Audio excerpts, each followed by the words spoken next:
So my question is that, you have focused quite a lot, I would say, on the heritage and the culture that we have somewhere, linked to the spirituality. I mean, I call it spirituality, not religion as such. So how do you relate all of that, our historical, heritage, with the development challenges that we face in our country at this point of time? The challenges of poverty, marginalization, discrimination, that's ingrained in our social business governance fabric, it's everywhere. I mean, even our politics, the way we play it sometimes discriminates. It's caste based politics, parties. And I mean, there is a huge poverty in our country. Lots and at times I feel that a lot of that deprivation, poverty pulls us back constantly. As we take one step forward, we actually move 2 steps backward because of this divide that we have in our country. So how do you sort of relate our history with which is very rich with this situation, Question. which does not really is not inspiring, I would say. Amish? The the way I see the tide of history, one of the things we have to understand that India has more people than all of North America, all of Europe, all of Middle East combined. We have more languages than all these regions combined. We have more cuisines than all these regions combined. India is more of a continent than a country. Yeah. So any change in a country of this scale, it takes time. One has to understand that. It's what we studied in physics, inertia, right? That any big object, the inertia to get the object moving, will be of a high order. But once the object gets moving, it has tremendous kinetic energy of its own, right? And India and China, in that sense, are very different countries. We can't judge India and China by the standards of other countries. United Kingdom, where I am, has a lower population than Maharashtra, one province. We keep comparing to Pakistan, but Maharashtra, Uttar Pradesh, and to an extent even Tamil Nadu have a higher GDP than Pakistan. That's a scale of India. We are massive. In a scale like this, I'm always a believer in the bottom-up philosophy rather than the top-down philosophy, right? Especially since our state capacity anyway is very weak.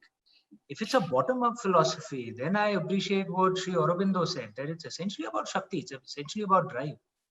Till 1991, our economic policies, and Sunish and I, we were just speaking of that, our parents and our grandparents suffered because of the mistakes in economic policies.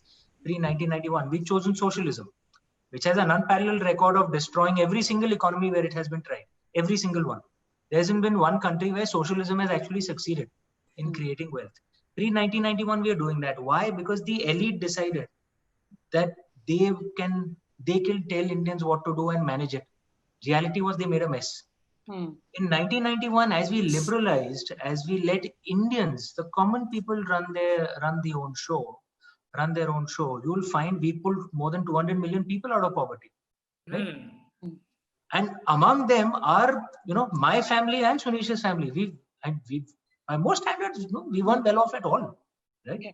And where we are today, the kind of lifestyle our children are leading was unimaginable 20, 25 years ago. Why? Because of liberalization.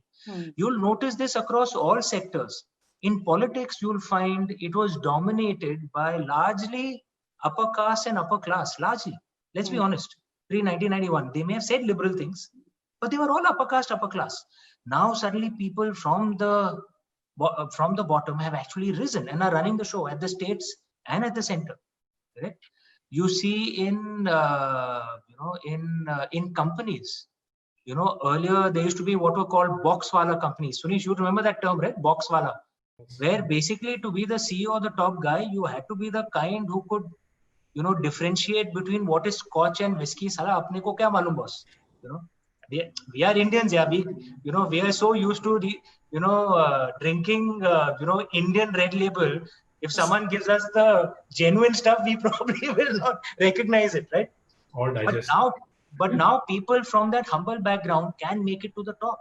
You see the list of corporates. You see in media houses. In some of the English media houses, it's still dominated, I admit, by the old elite. Many media houses, a new bunch has risen. You see in academia, right? So Amish, I think it's a global glass. Sorry? Global CEOs. Exactly, and look at the background they've come from. Yeah, And the same. it's not कि भाई माँ बाप अंग्रेजों के जमाने से अमीर थे. No, boss, all self-made. So we are certainly not at the end of the journey. It's a more glass half full than glass half empty, but it certainly is more full than it was pre-1991. And one of the things I believe 1991 teaches us: trust our people. They actually know what to do. They have that drive. Trust them. Some of them will say silly things, will do silly things. Boss, 1.3 billion people here. Kuch pagal to mil jayenge. We are a continent, but a vast majority of us are reasonable, centrist, liberal, the New York kind of liberal, not the California kind of liberal. We are liberal but tough.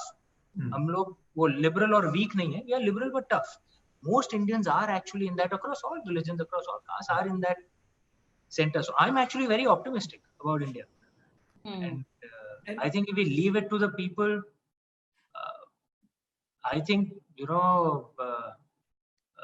there is no reason, unless we screw up really badly, there is no reason why by 2035, 2040, we should not be one of the top 3 economies in the world, one of the most powerful countries in the world.